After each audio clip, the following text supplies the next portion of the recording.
Russia explains why it sent troops to Ukraine in new textbooks.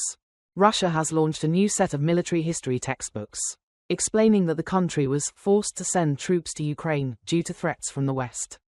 The 3-volume Russian military history textbook series, launched on January 27, was compiled by Vladimir Medinsky, chairman of the Russian Interdepartmental Commission for Historical Education.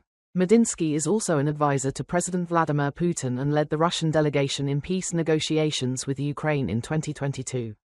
The 3rd volume in the series, designed for students aged 15 and over in Russia, focuses on explaining the causes of the war in Ukraine, its developments and milestones, as well as how the Russian military is inheriting the fighting techniques used by the Soviet military during World War II. In the book's chapter on the professionalism and courage of Russian servicemen in the special military operation, the authors argue that Russia was forced to send troops into Ukraine in 2022. The book argues that the West has ignored Russia's security concerns for many years. Referring to the eastward expansion of the NATO military alliance, the authors also claim that Western-backed forces overthrew Ukrainian President Viktor Yanukovych in 2014, causing Kiev to abandon its friendly stance towards Moscow and turn Ukraine into a springboard for aggressive actions against Russia. Speaking at the book launch, Russian military expert Ivan Basik accused the West and Ukraine of taking actions that fueled the war.